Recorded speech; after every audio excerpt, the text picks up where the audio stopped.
అనకాపల్లి జిల్లాలో భారీ గంజాయి పట్టివేత. వివరాలకు వెళ్తే ఒరిస్సా నుంచి తమిళనాడుకు అక్రమంగా తరలిస్తున్న 70 లక్షల రూపాయలు విలువ చేసే గంజాయిని నర్సీపట్నం పోలీసులు అదుపులోకి తీసుకొని వారి వద్ద నుంచి ఒక కారు, 2 బైకులు, 3 సెల్ ఫోన్లు స్వాధీనం చేసుకున్నారు. ఈ నేపథ్యంలో నర్సీపట్నం రూరల్ పోలీస్ స్టేషన్లో డిఎస్పీ శ్రీనివాసరావు మీడియా సమావేశం నిర్వహించారు. అనకాపల్లి జిల్లా Narsipatnam sub division, Narsipatnam rural circle, Golugonda police station లిమిట్స్లోని ఒక 216 కేజీల గాంజాయిని పట్టుకోవడం జరిగిందండి. దాంట్లో ఒక కారు ప్లస్ 2 బైక్స్ సీజ్ చేయడం జరిగింది.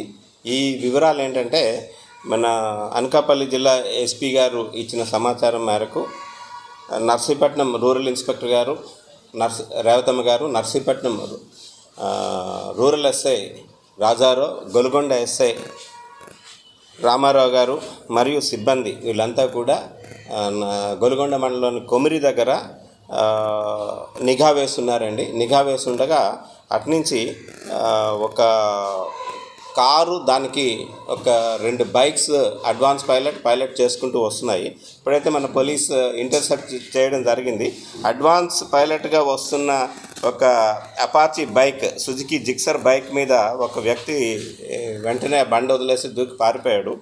అలాగే పైలటింగ్ చేస్తున్న వెహికల్ కూడా ఒక bike AP31 CM 2708 TVS bike, అందులో 2 వస్తున్నారు. 2లో ఒక వ్యక్తిని మనం ఇంటర్సెప్ట్ చేయడం జరిగింది, ఒక వ్యక్తి పారిపోయారు.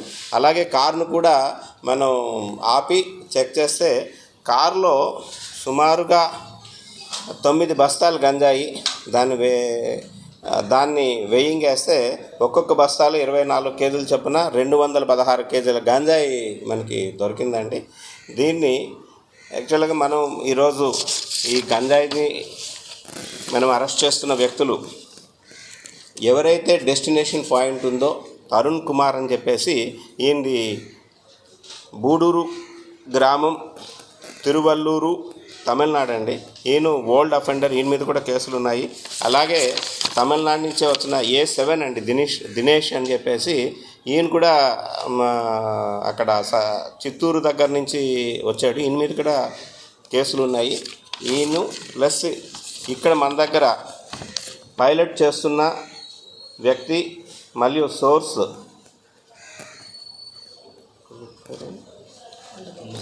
గడుగు కొండబాబు తండ్రి రాజారావు, ఈయనది చింతపల్లి మండలం అండి. ఈయన మీద కూడా కేసులు ఉన్నాయండి.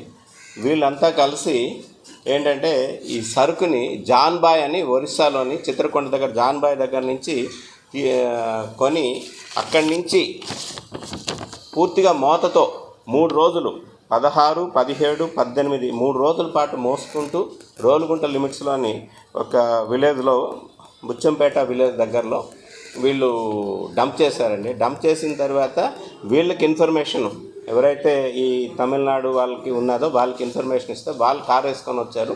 అక్కడి నుంచి అది ఆ డంప్ని ఈ కారులో ఎక్కించి తీసుకొస్తుండగా మనం వీళ్ళని పట్టుకోవడం జరిగింది. ఈ కేసులో ఇంకా ఇంపార్టెంట్ ముద్దాయిలు ఉన్నారండి. వాళ్ళని అరెస్ట్ చేయాల్సిన అవసరం ఉంది. ఎవరైతే సోర్స్ ఉన్నారో సోర్సు, మీడియేటరు, ప్లస్ అందులో ఎవరైతే ఈ మీడియేటర్ ఉన్నాడో ఆయన మీద 4 కేసుల వరకు గంజాయి కేసులు ఉన్నాయండి. ఒక అటెంప్ట్ టు మర్డర్ కేసు ఉంది, ఒక పోక్సో కేసు ఉంది. ఆయన మీద రౌడీ షూట్ కూడా ఒక దగ్గరలో ఉన్న ఒక నియరెస్ట్ సర్కిల్లో ఉన్న ఒక పోలీస్ స్టేషన్ లిమిట్స్లో రౌడీ షూట్ కూడా ఉంది. అలాగే ఇంకా కొంతమందిని కూడా మేము అరెస్ట్ చేయాల్సి వచ్చింది. ఈ కేసులో అరెస్ట్ చేయాల్సి ఉంది. అయితే ఈ కేసులో ఇప్పటివరకు మనం సీజ్ చేసిన గాంజా తాలూకా వాల్యూ తీసుకుంటే సుమారుగా ఓపెన్ మార్కెట్లో 54 లక్షల రూపాయలు గాంజా ఉంటుంది. అట్లాగే ఈ కార్, 2 బైక్స్, అలాగే నిందితుల దగ్గర నుంచి ఒక 3 ఫోన్లు కూడా సీజ్ చేస్తామండి. ఇందులోని ఈ కేసులో చాలా చాకచక్యంగా వర్క్ చేసిన రేవతమ్మ ఇన్స్పెక్టర్ గారు, అలాగే గొలుగొండ ఎస్ఐ రామారావు గారు, Rajarao rural SI, Narsipatnam rural SI గారు, అలాగే స్టేషన్ సిబ్బంది వాసుబాబు, హెడ్ కానిస్టేబుల్ సాయి సురేష్, నగేష్, త్రిమూర్తులు, వీళ్ళందరూ కూడా చాలా పకడ్బందీగా చాలా నైపుణ్యంతో వాళ్ళని క్యాచ్ చేయడం జరిగింది.